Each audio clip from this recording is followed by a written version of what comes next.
안녕하십니까? 인생의 복잡한 문제들을 말씀으로 단칼에 해결해주는 김정근 목사의 쾌도 남마입니다.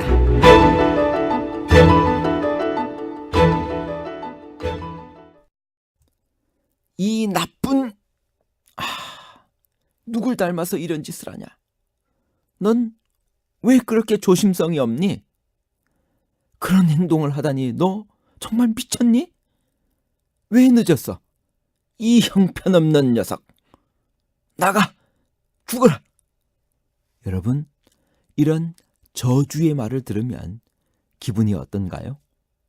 여보, 나는 이 세상에서 당신보다 예쁜 여자를 본 적이 없어요. 어쩌면 당신은 보면 볼수록 이렇게 예뻐요? 수고했어요. 맛있게 먹었어요. 아들아, 너는 다른 아이와 다르단다. 내가 다른 아이와 같다면 너는 결코 천재가 될 수 없어. 아인슈타인의 어머니가 하신 말씀입니다. 오늘은 반드시 승리할 것이다. God bless you. 여러분, 이런 축복의 말을 들으면 기분이 어떤가요? 저주의 말을 하는 사람이 축복을 받을까요? 아니면 축복의 말을 하는 사람이 복을 받을까요? 저주의 말과 축복의 말에 대한 복잡한 문제를 하나님 말씀의 가르침으로 명쾌하게 해결해 드리겠습니다. 저주의 말이란 무엇일까요? 남에게 재앙이나 불행이 일어나도록 빌고 바래서 일어난 재앙이나 불행을 저주의 말이라고 말합니다. 축복의 말이란 무엇일까요? 행복을 빌다 또는 그 행복 또는 하나님이 복을 내리시는 것을 축복의 말이라고 합니다. 사람들이 저주의 말을 하는 이유가 뭘까요? 누군가를 판단해서 하는 악한 말이기 때문입니다. 몹시 미워하는 상대에게 재앙이나 불행한 일이 일어나도록 빌며 바라기 때문입니다. 마음에 품고 있는 것을 겉으로 표출하기 때문입니다. 어떻게 축복의 말을 우리가 할 수 있을까요? 첫 번째, 우선 축복하려는 마음을 가져야 합니다. 우리의 마음이 축복하고 싶은 마음이 되어야 합니다.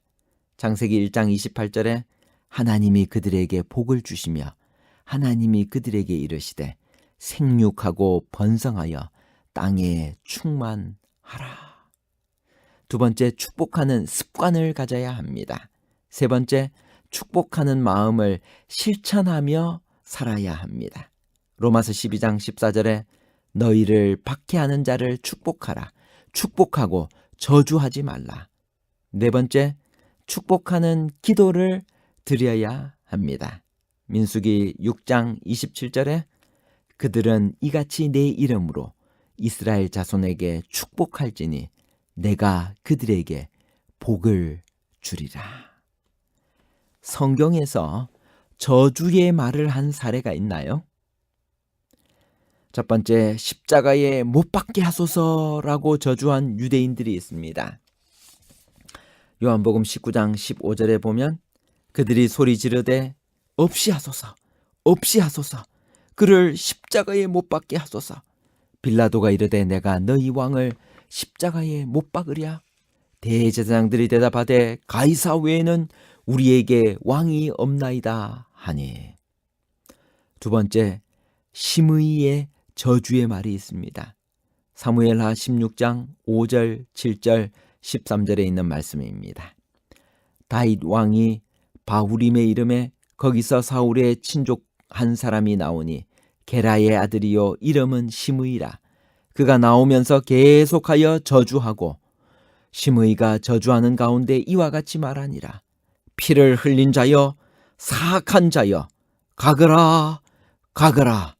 다윗과 그의 추종자들이 길을 갈 때 심의는 산비탈로 따라가면서 저주하고 그를 향하여 돌을 던지며 먼지를 날리더라. 여러분, 우리가 저주의 말에서 벗어날 수 있는 비결은 무엇일까요? 우리의 관심을 저주에서 다른 사람을 축복하는 것으로 바꾸어야 합니다. 모든 일을 칭찬하고 축복하도록 노력해야 합니다. 저주와 부정적 관점에서 삶의 방향을 축복과 긍정적 관점으로 변경해야만 합니다. 여러분, 축복의 말과 품성 변화는 어떤 관계가 있을까요? 제가 차동엽 씨가 쓴 무지개 원리 186페이지에서 다음과 같은 내용을 읽게 되었습니다.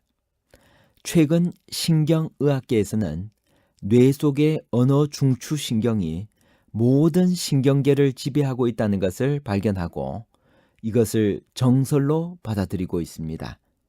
언어가 인간의 모든 몸과 행동의 신경을 지배할 수 있다는 것입니다. 결국 언어가 인간의 삶, 행동을 지배할 수 있다고 볼 수 있습니다. 이러한 원리를 치료에 적용한 것이 언어 치료법, Word Therapy입니다. 이는 환자에게 하루 두세 차례 일정 시간 10에서 15분 동안 언어 치료법을 시행하는 것으로서 만약 당뇨병 환자라면 나의 혈당치는 정상이 되고 있다 라고 10분 정도 반복해서 말하게 하면 탁월한 효과가 나타난다라고 하는 것입니다. 축복의 말을 계속 반복하면 우리의 삶 자체가 축복의 사람, 축복의 품성으로 변화될 수 있습니다. 우리가 저주의 말을 삼가야 하는 이유가 무엇일까요? 전도서 10장 20절에 이렇게 말씀하십니다. 심중에라도 왕을 저주하지 말며 침실에서라도 부자를 저주하지 말라. 공중의 새가 그 소리를 전하고 날짐승이 그 일을 전파할 것임이니라. 말과 행동은 먼저 마음에서 시작하고 그에 따른 열매가 겉으로 나타납니다. 마음에 무엇을 품고 있는가가 대단히 중요합니다. 그대로 내 삶 속에서 반영되기 때문입니다. 누군가를 저주하는 마음은 하나님이 바라시는 방법이 아닙니다. 심판과 재앙은 하나님의 손에 달려있는 결정입니다. 사람의 입술에서 나오는 주제 넘은 말이 아니라는 것입니다. 그 20절에 침실에서라도 부자를 저주하지 말라라고 말씀하셨습니다. 아무도 들을 수 없는 밀폐된 공간이라고 해도 하나님은 듣고 계십니다. 하나님의 귀는 제한된 곳이 없으며 무슨 소리든지 간에 다 듣고 계시며 내가 한 말에 대한 판단을 하십니다. 세상에는 여러분 절대 비밀이 없습니다. 누군가와 미워하는 자를 저주하면 언젠가는 내 귀에도 내가 한 말에 대해 돌아옵니다. 그래서 몸가짐을 철저히 하는 것이 지혜로운 자의 말과 행동에서 나타납니다. 예수님은 말씀하십니다. 마태복음 7장 1절에서 2절에 있는 말씀. 비판을 받지 아니하려거든 비판하지 말라. 너희가 비판하는 그 비판으로 너희가 비판을 받을 것이요 너희가 헤아리는 그 헤아림으로 너희가 헤아림을 받을 것이니라.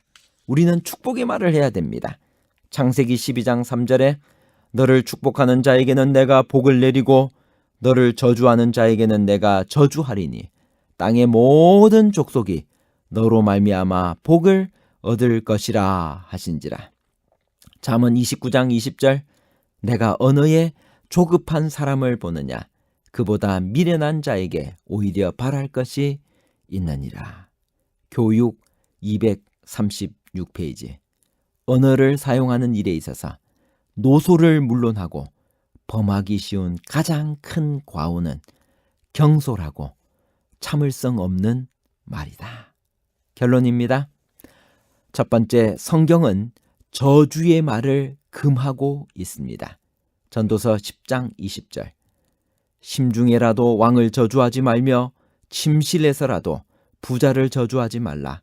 공중의 새가 그 소리를 전하고 날짐승이 그 일을 전파할 것임이니라.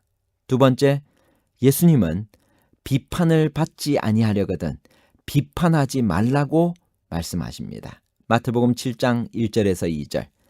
비판을 받지 아니하려거든 비판하지 말라. 너희가 비판하는 그 비판으로 너희가 비판을 받을 것이요 너희가 헤아리는 그 헤아림으로 너희가 헤아림을 받을 것이니라. 세 번째, 축복의 말을 많이 하면 축복을 많이 받게 될 것입니다. 창세기 12장 3절. 너를 축복하는 자에게는 내가 복을 내리고 너를 저주하는 자에게는 내가 저주하리니 땅의 모든 족속이 너로 말미암아 복을 얻을 것이라 하신지라.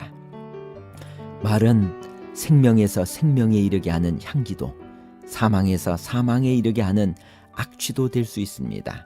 그리하여 행동이 반복되면 습관이 되고 습관은 품성을 이루게 되어 그 품성으로 말미암아 우리의 현세적인 또는 영원한 운명이 결정된다. 실물교훈 356페이지. 감사합니다.